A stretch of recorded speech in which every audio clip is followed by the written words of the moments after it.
Hi there everyone, and welcome to another Rover SD1 video. If you're not subscribed already and you like this video, please make sure to do so. Really does help me out. Like and comment below your most annoying classic car related fail that you've ever come across, because my word, this video did not go to plan.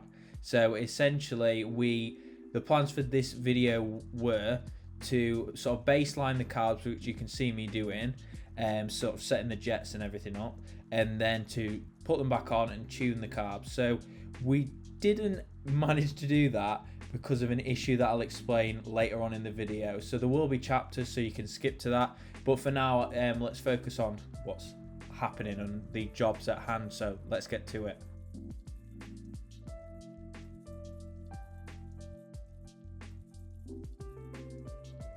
You can see there we've got all this universal gasket, but I've got another gasket there, so hopefully that'll make it look prettier, and we're going to pretty all this area up as well. So let's get to taking the rest of these off, which are actually coming off quite well, you can see.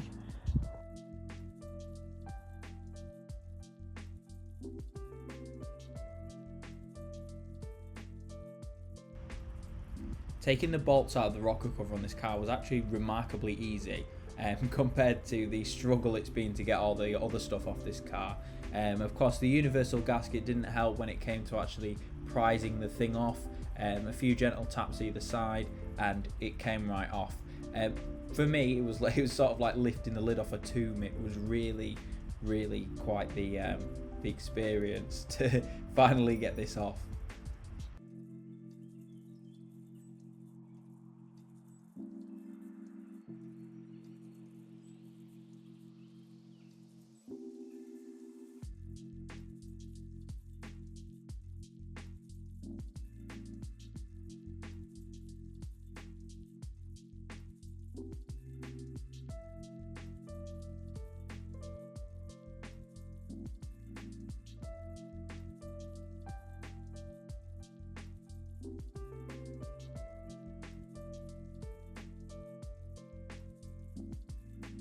The old surface is now clean, and we're putting this new gasket on. Of course, it's not lined up properly because we still need to sort out the rocker cover itself. So got everything lined up as it needs to be, and I'm going to go get that painted.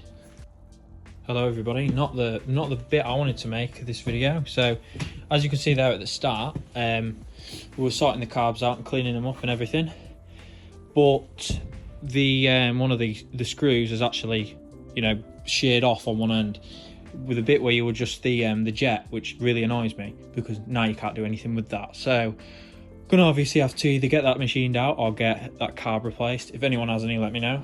So as you can see there, that's where the screw that holds the jet in place is, you know, snapped. Very irritating. So back to passing me, who will explain more. So these carbs are in this box. Spent all that time setting them up as well, which you can see now. Sat there, you know, I can't remember the guy's name, but he's so frigging good at setting SU carbs up. Sat there doing that, and yeah, it was brilliant. It was very nice. It was like being a watchmaker. And then of course it didn't go very well, so back to me. But it's supposed to be a very relaxing and very nice day today. Sorted my rocker cover out, as you can see, and sprayed the top of the radiator. We've done that, sprayed the top of that radiator. The thing is with that carburetor is that's life. That really does, like, that's whatever. I've sorted that out as well. See, I didn't really like that being in brown. Nice silver VHT paint, very high temperature. And I've got some stainless steel screws to put in the top of this so it doesn't look terrible. The thing that annoys me really is if you're selling Rover stuff or anything specialist, why get it wrong? I understand we all make mistakes, but why say that that's for a 2600 when it's not? That really irritates me. I've had a very irritating day today. I've had my door cabinet's stupid 75, all the clips are broken. I've had this today, which has irritated me, and it's just one setback after next with this. It's really just starting to wind me up. But at the end of the day, this is what happens with classic cars, and especially something that hasn't been driven in like 15 years. You just run into all these issues, and I'm sure you guys have had the same, and if you have, just let me know in the comments, because I'd like to like to know that I'm not alone. I know I'm not alone, but yeah. Anyway, obviously the days are getting shorter as well. The days are getting shorter.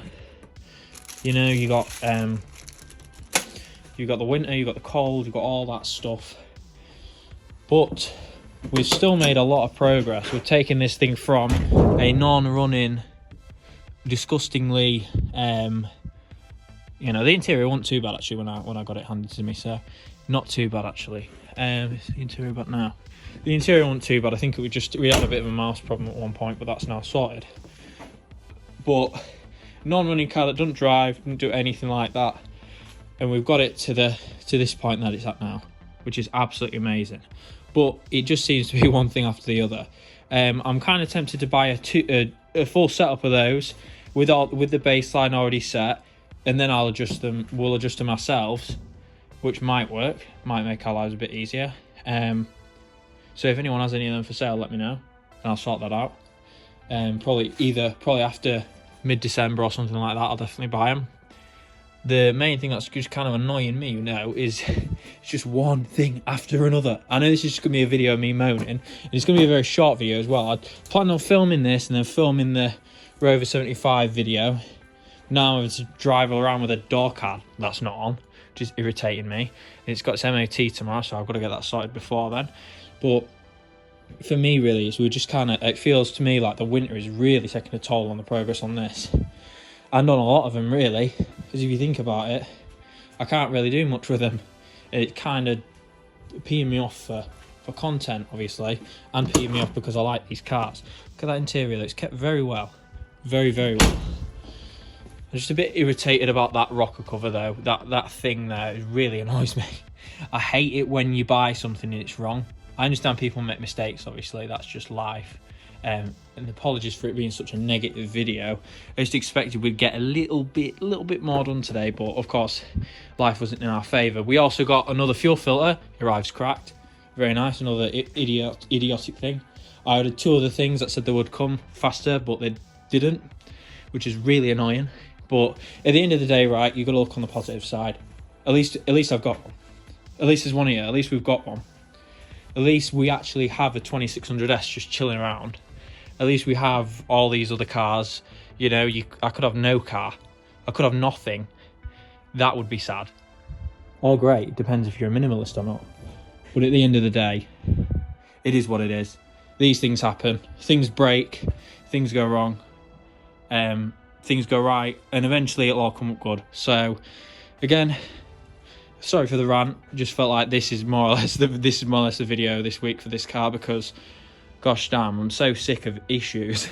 But we will get there. So trust me, we will get there.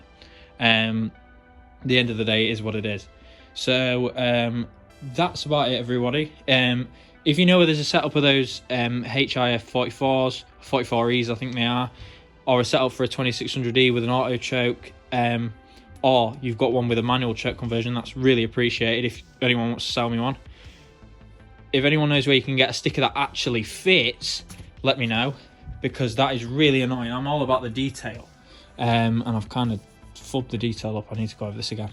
I'm all about the detail, really, and that doesn't fit, and it's going to annoy me really, really badly. Obviously, I haven't stuck it on yet because I'm the most petty man alive, so I'm going to return a sticker because I'm just irritated that doesn't fit.